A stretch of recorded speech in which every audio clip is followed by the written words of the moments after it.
Yo, what up, YouTube?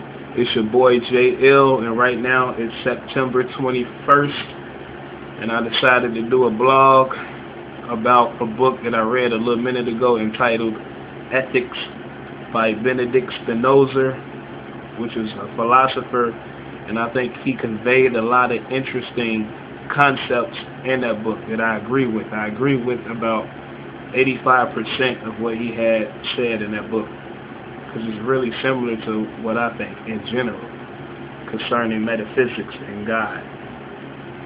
But that 15% that I disagree with, I decided to use that in order to really engage the text. So there's a total of about 5 different points he conveyed in that book that I disagree with, that I found to be somewhat suspect, you know what I mean, or at least off balance, off base. So what I did was I wrote them down. I wrote down each point and I wrote a response to it. But I tried to condense my response to each point to not make it so long.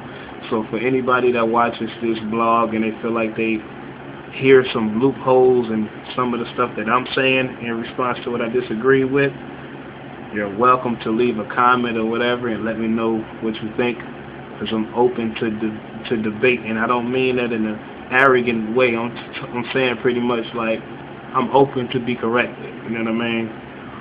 Because I also look at stuff like not necessarily as a debate, but like a conversation, you know what I mean? But that is what it is.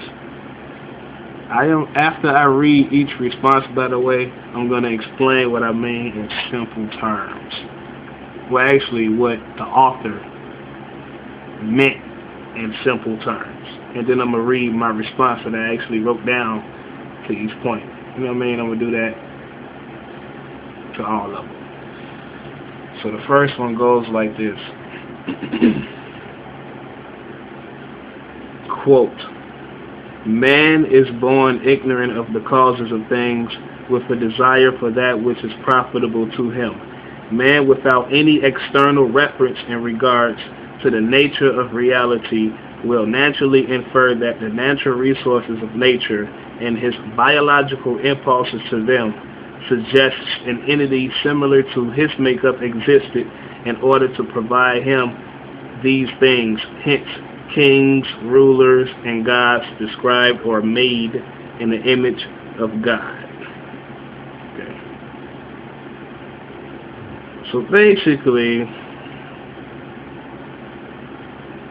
people were dumb, you know what I'm saying? To put it in simple language, people couldn't really, they didn't have enough, as far as what he's saying, they didn't have enough intellect to really understand essential aspects of reality as far as what God is or morality and things of that nature. So they looked at reality in a superficial way, pretty much. So the image of God was tailored to their characteristics, pretty much. You know what I mean? Is what he's saying. That there's no way that they could have really understood or comprehended universal truth whatsoever. I totally disagree with that, you know what I'm saying? And I just think that's flawed. But my response to that is this. This assumption is erroneous because it leaves out intuition and imagination, which suggests a purely linear way of perceiving the world. In other words, a one-dimensional way of looking at the world or reality. Man being born ignorant of things contradicts or denies the notion of every human being having a sort of natural antenna that innately recognizes universal truth, whether self-realized or conveyed by an external source. Now that's my written response to that. And if anybody hears some loopholes, let me know. And I'm going to number 2. Here's a second point he made that I disagree with. Man, quote, "Man was obliged to infer from the means which he was in the habit of providing for himself that some ruler or rulers of nature exist who have taken care of things for him and made all things for his use. Since he never heard anything about the mind of these rulers, he was compelled to judge of it from his own, and hence he affirmed that the gods direct everything for his advantage in order that he may be bound to them and hold them in the highest honor. And this is why each man has devised for himself out of his own brain a different mode for worshiping God, so that God might love him above others and direct all of nature to the service of his blind cupidity and insatiable avarice. So pretty much conveying the same thing he did in the first paragraph. He just went a little further with it, you know what I'm saying? Basically got a little bit more degrading, to put it bluntly.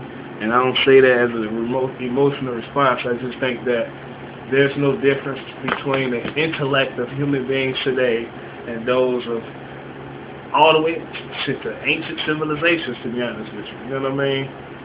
So the same capacity we have to understand truth is the same capacity that they had.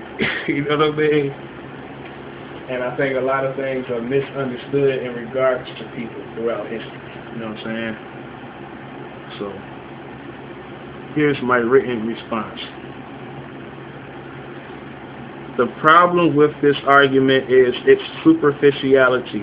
First off, when man is devoid of self-doubt or noise which stem from environmental social conditioning, his innate sense of connection with the whole is more deeply felt, which is the opposite of being egotistical.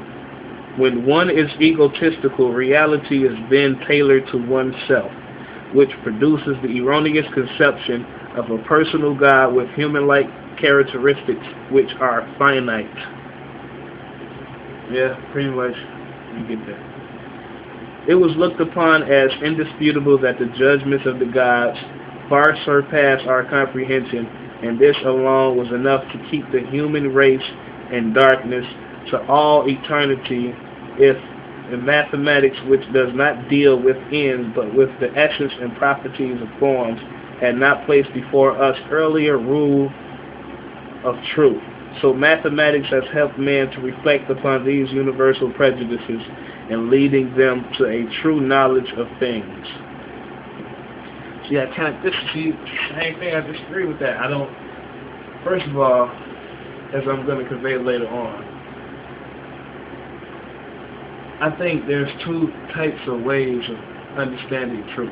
You know what I'm saying? I'm talking about like universal truth. One is a technical way and one is poetical. You know what I'm saying? And really that's a reflection of both hemispheres of the brain. You know what I'm saying? The right brain is more intuitive, more emotional, it's non-linear, you know what I'm saying? It's concerned with things holistically, you know what I'm saying? It sees the bigger picture, parallels and shit, patterns, all of that. Right brain is logical, it's linear, you know what I'm saying? It's very technical, it's mathematical, feel me?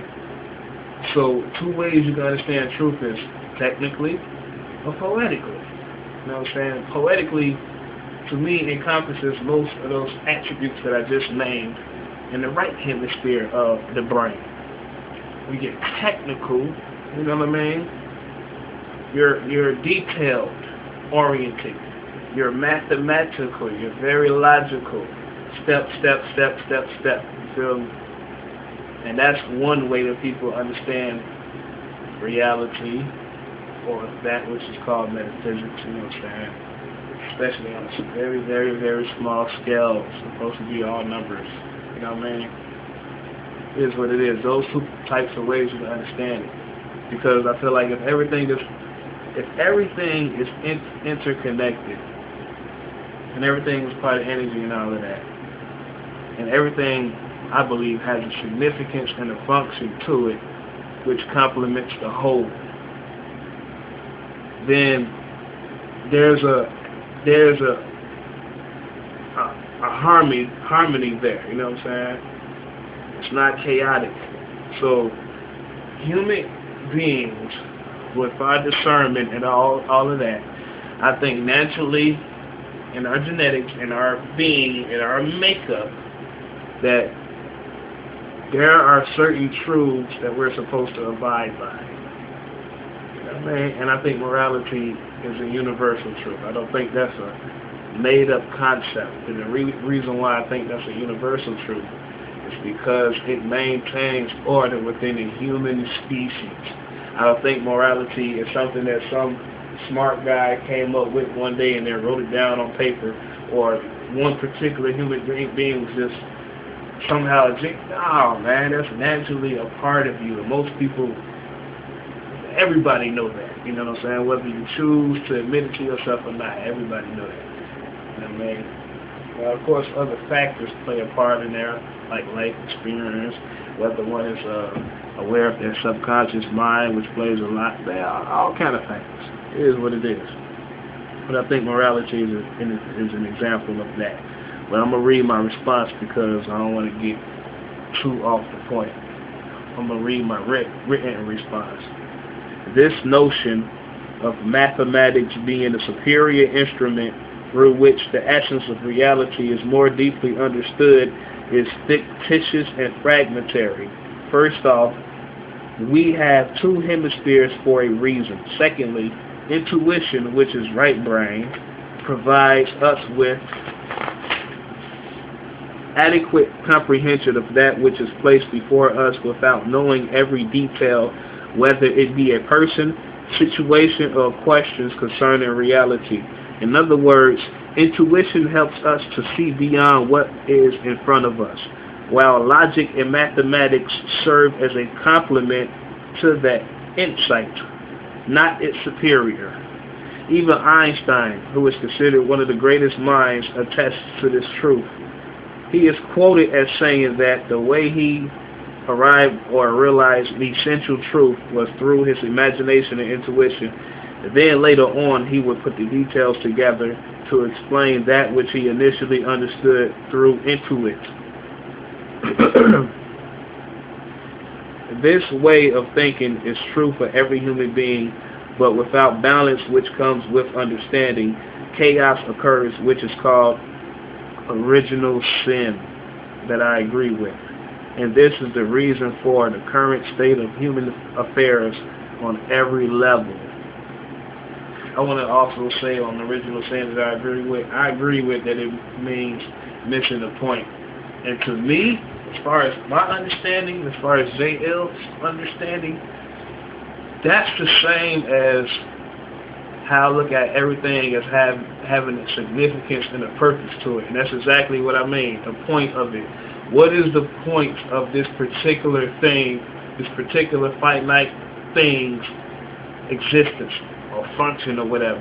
You know what I'm saying? And every single finite thing has a significance and a purpose to it that I mentioned earlier, which complements the whole. And there's no denying that.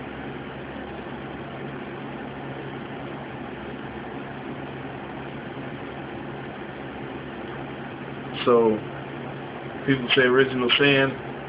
I think that's the best way to describe that. You know what I mean? I'm gonna go ahead and expound a little bit.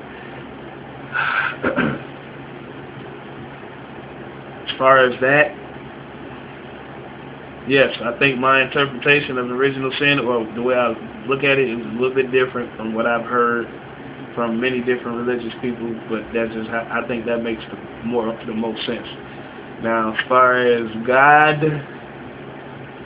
okay, the simplest way that I could put it, you know what I'm saying, the simplest mathematical way that I can put it for everybody that like it is this. To me, everything does come out of God, and God does represent infinity, and mathematically I would say that God is that 0 point, or God is what Benedict Spinoza in his book The Ethics referred to as the ultimate substance, and everything in reality and nature is an attribute or a mode of that particular substance. That makes the most sense, you know what I'm saying? And every last one of those finite things, again, has a significance and a purpose to it, which complements the whole I'm going to mention once again. And whenever anything in nature goes against its purpose or significance, to me it seems like there's always some type of ramification behind it. There's always some consequence. There's always something that goes wrong. You know what I'm saying? From the big to the small. And to me, human beings, if we go, when sinning, in the way I look at it, and I'm going to go a little further on that point real quick. To me, the two biggest problems of human beings is ego and lack of self-realization as a human being. Your significance and purpose as a human being. So when you go against that, that's sinning. And that engenders all kinds of deviant behavior that we may prescribe or give names to. You know what I'm saying?